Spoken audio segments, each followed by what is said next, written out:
शरीर के अंदर माता का आना या ये कहना कि समवन इज पोजेस्ड, और जिन्नात भूत प्रेत जो जिनके ऊपर हरकत हो कोई हरकत है, और इन सभी चीजों पे हम साइंटिफिक आर्गुमेंट्स रखने की कोशिश करते हैं और समझने की कोशिश करते हैं। और इस टाइप के जो कंडीशंस होते हैं उसके लिए बहुत अलग अलग फैक्टर्स रिस्पॉन्सिबल होते हैं। जब कहते हैं कि माता आया है या कोई एक पर्टिकुलर डिजायर एक्टिविटी लोग करते हैं, तो उस समय उस जगह पर एक धुन बजती है, एक म्यूजिक चलते रहती है।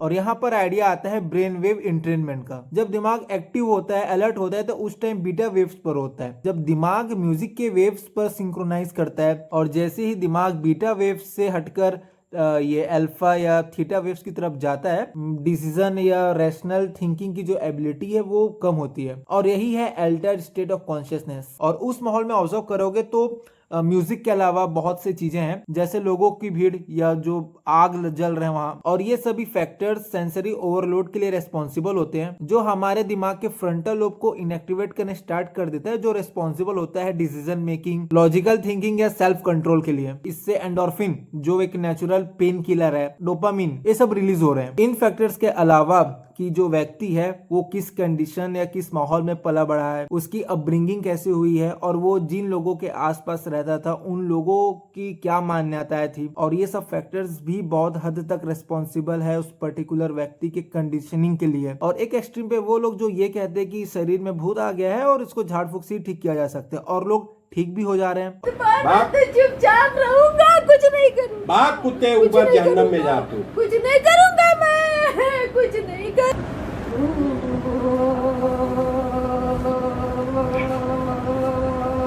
और दैट्स अ प्लेसिबो इफेक्ट। अब इस बात पे ये समझ में आ रही कि जो चीजें हैं वो केवल और केवल दिमाग के लेवल पे है, ना कि कोई बाहरी ताकत लोगों के अंदर घुसती है। अगर भूल भुलैया देखी हो पहली वाली, जिसमें अक्षय कुमार अपने गुरु से ये बोलता है ना कि मुझे बस ऐसे कंडीशंस या झाड़ फूक वाले माहौल बना के दो उस पर्टिकुलर कंडीशन को ठीक करने के लिए।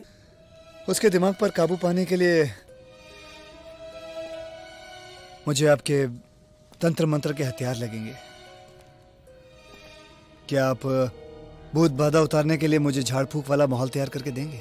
और कहीं ना कहीं ये प्लेसिबो इफेक्ट को ही इंडिकेट कर रहा है। जो कंडीशंस प्रोफेशनल साइकेट्रिक या मेडिकल हेल्प लेकर चीजों को सुधारी जा सकती थी और अच्छी जिंदगी जी जा सकती थी, केवल और केवल झाड़ फूक के चक्कर में आकर उस कंडीशन को और भी दयनीय स्थिति में लेकर चले जा रहे हैं। और ये सिर्फ इंडिया में नहीं, बाहर में भी अलग अलग तरीके से इस टाइप की चीजें देखने को मिलती हैं। जैसे पेंटेकोस्टल है, अफ्रीका में आई थिंक वुडो के नाम से प्रचलित है वहाँ।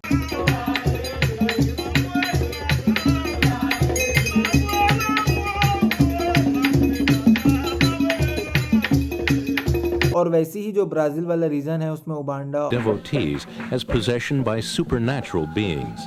Spirit possession is a state in which the medium's own consciousness leaves and his body is entered by the possessing entity. और कोरिया वाले रीजन में शमानिज्म के नाम से चीजें चलती हैं। और ये बात इंडिकेट करती है कि कैसे अलग अलग जगह का सोचने का या मानने का जो तरीका होता है, नजरिया है, वो कैसे पर्टिकुलर एक इंडिविजुअल के थॉट प्रोसेस को डेवलप करने के लिए एक as a factor role play करती है। और ये यही बताती है कि जो चीज़ें हैं वो केवल और केवल दिमाग के लेवल पे है, ना कि कोई ऐसी बाहरी ताकत या डिवाइन पावर अंदर घुसती है।